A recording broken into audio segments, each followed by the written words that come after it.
الحمد لله وكفى وسلام على عباده الذين اصطفى أما بعد فأعوذ بالله من الشيطان الرجيم بسم الله الرحمن الرحيم وإذ قال ربك للملائكة إني جاعل في الأرض خليفة قالوا أتجعل فيها من يفسد فيها ويسفك الدماء ونحن نسبح بحمدك ونقدس لك قال إني أعلم ما لا تعلمون وعلم آدم الأسماء كلها ثم عرضهم على الملائكة فقال أنبئوني بأسماء هؤلاء إن كنتم صادقين قالوا سبحانك لا علم لنا إلا ما علمتنا إنك أنت العليم الحكيم قال يا آدم أنبئهم بأسمائهم فلما أنبأهم بأسمائهم قال ألم أقل لكم إني أعلم غيب السماوات والأرض وأعلم ما تبدون وما كنتم تكتمون صدق اللہ العظیم۔ یہ سورہ بقرہ ہے اور اس میں آیت نمبر 30 سے 33 تک کی یہ آیات ہیں۔ اللہ جل جلالہ فرماتے ہیں وَإِذْ قَالَ رَبُّكَ لِلْمَلَائِكَةِ، اور جس وقت کہا تیرے رب نے فرشتوں سے اِنِّی جَاعِلٌ فِي الْأَرْضِ خلیفہ، کہ میں زمین میں اپنا نائب بنانے والا ہوں۔ قَالُوا أَتَجْعَلُ فِيهَا مَن يُفْسِدُ فِيهَا وَيَسْفِكُ الدِّمَاءَ، فرشتوں نے عرض کیا کہ اے اللہ آپ زمین میں ایسی مخلوق پیدا کر رہے ہیں جو اس میں فساد مچائیں گے، خون ریزیاں کریں گے۔ وَنَحْنُ نُسَبِّحُ بِحَمْدِكَ وَنُقَدِّسُ لَكَ، اور ہم آپ کی حمد کے ساتھ آپ کی پاکی بیان کرتے ہیں اور آپ کی بزرگی کا اقرار کرتے ہیں۔ قَالَ إِنِّي أَعْلَمُ مَا لَا تَعْلَمُونَ، اللہ تعالیٰ نے فرمایا کہ جو کچھ میں جانتا ہوں وہ تم نہیں جانتے۔ وَعَلَّمَ آدَمَ الْأَسْمَاءَ كُلَّهَا، اور اللہ سبحانہ وتعالیٰ نے حضرت آدم کو ساری چیزوں کے نام سکھا دیے۔ ثم عرضهم على الملائکۃ، پھر ان ناموں کو فرشتوں کے سامنے پیش کیا گیا۔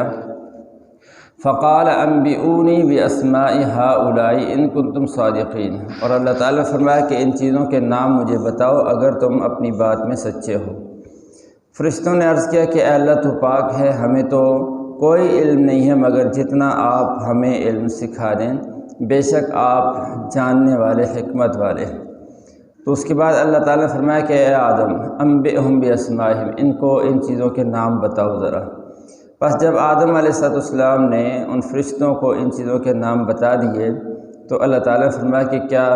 میں نے یہ نہیں کہا تھا کہ میں آسمانوں اور زمینوں کے پوشیدہ چیزوں کو میں جانتا ہوں، اور جو کچھ تم ظاہر کرتے ہو جو کچھ تم چھپاتے ہو سب کا میں جاننے والا ہوں۔ ان آیات میں اللہ تعالیٰ نے حضرت آدم علیہ السلام کا واقعہ بیان کیا ہے۔ پچھلے رکوع کے ساتھ اس رکوع کا تعلق یہ ہے کہ پچھلے پورے رکوع میں اللہ تعالیٰ نے یا ایھا الناس سے پوری دنیا کے انسانوں کو خطاب کر کے عقیدہ توحید، پھر عقیدہ رسالت، پھر عقیدہ آخرت کو بیان فرمایا،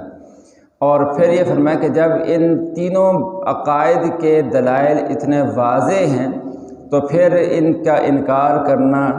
یہ جو ہے عقل کی بات نہیں ہے۔ ہر چیز عقیدہ توحید کے دلائل بھی واضح ہیں، آخرت کے دلائل بھی واضح ہیں، حضور علیہ السلام کی رسالت کے دلائل بھی واضح ہیں،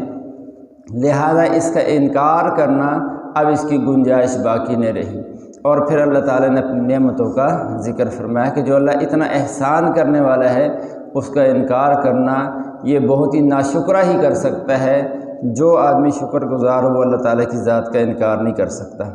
اور پھر انسانوں کو اس اگلے رکوع میں یہ بات سمجھائی جا رہی ہے کہ تمہیں جو توحید کا حکم دیا ہے، رسالت کا حکم دیا ہے، آخرت کا عقیدہ ماننے کا حکم دیا ہے،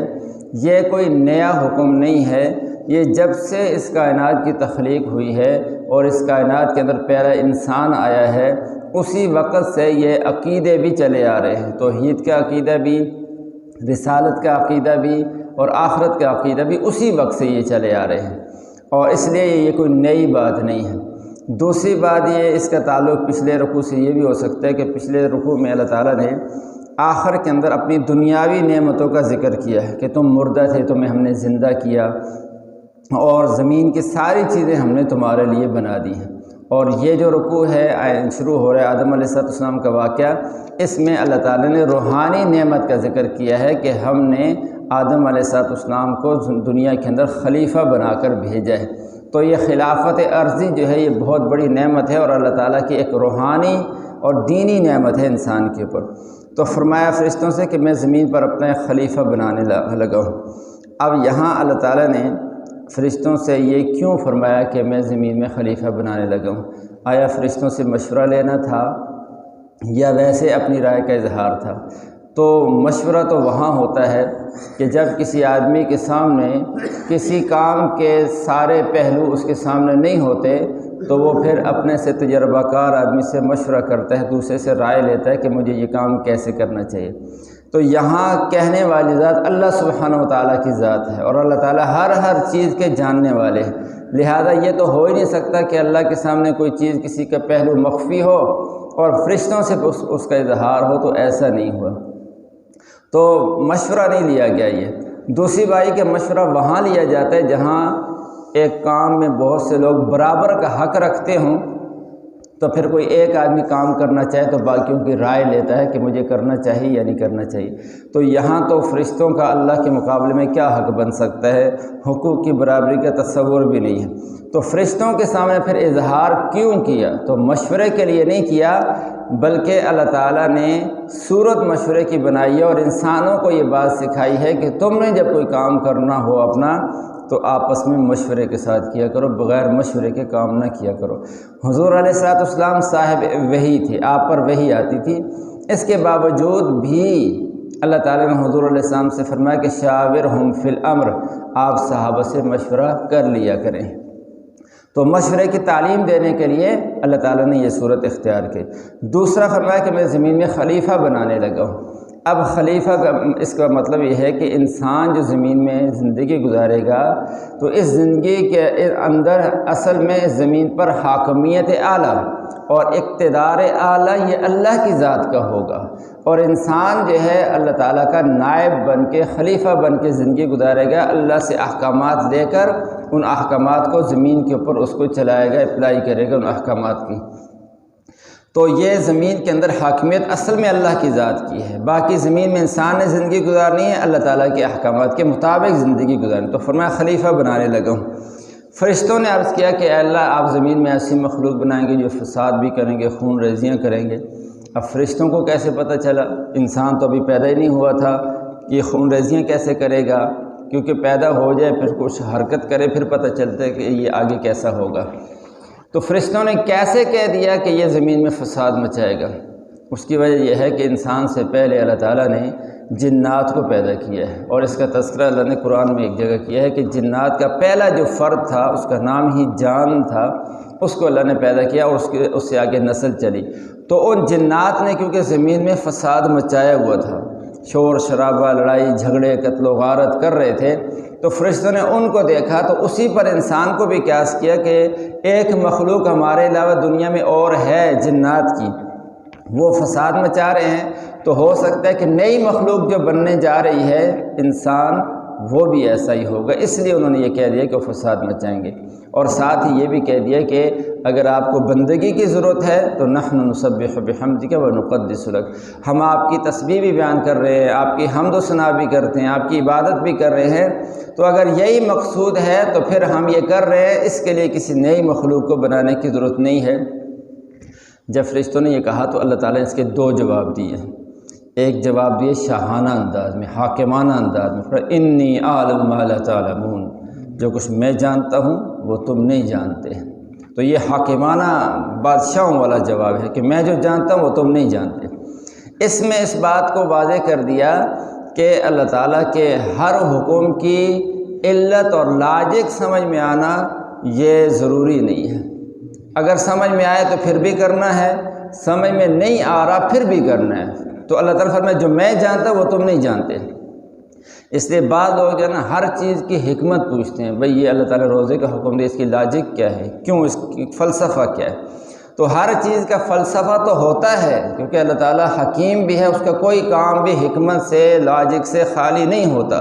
لیکن اب اللہ تعالیٰ کے ہر حکم کی حکمت ہماری چھوٹی سی عقل میں بھی آ جائے یہ ضروری نہیں ہے۔ ہر حکمت کی پھر حکمت ہوگی اور پھر انسان کی سمجھ میں نہیں، اس لیے سمجھ میں آئے یا نہ آئے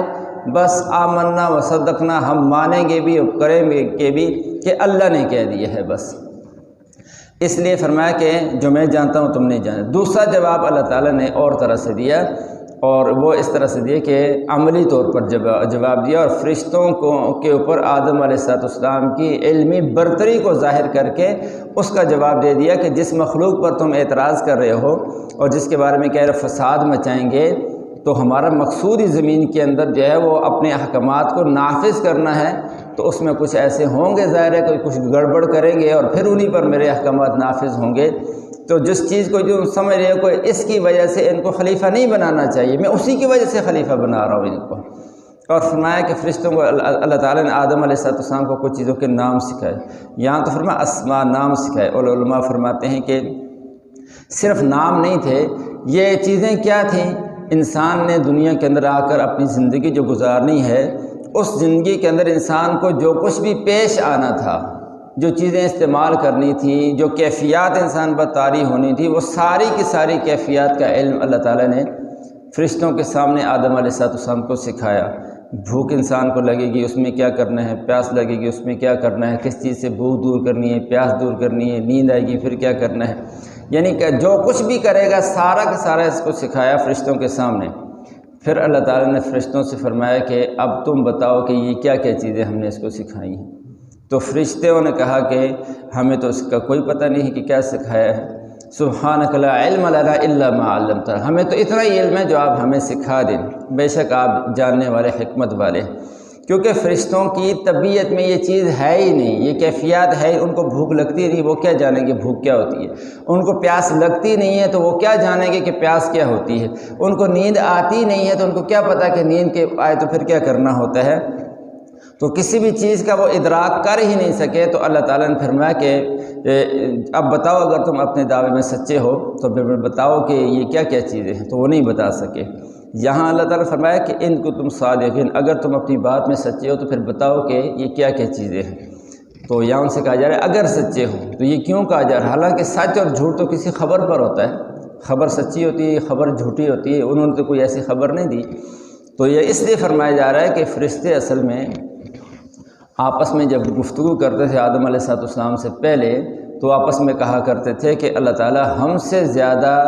اعظم اور افضل مخلوق کسی کو اللہ نہیں پیدا کرے گا، ہم سے زیادہ علم والی مخلوق اللہ کوئی نہیں پیدا کرے گا۔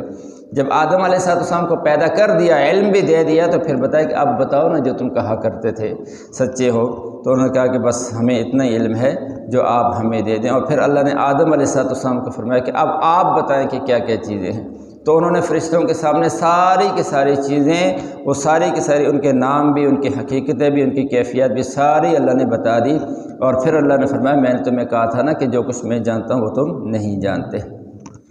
تو یہاں آدم علیہ السلام کی علمی برتری کو ظاہر کر کے فرشتوں سے پھر یہ منوا لیا گیا کہ جو کچھ اللہ جانتا ہے وہ تم نہیں جانتے، اور آدم کو علم ہے، لہذا اس کائنات کے اندر، زمین کے اندر خلافت اسی کی چل سکتی ہے، یہی خلیفہ بن سکتا ہے۔ تو اس سے ہمارے لیے علم سمجھنے کی بات، سبق کی بات یہ ہے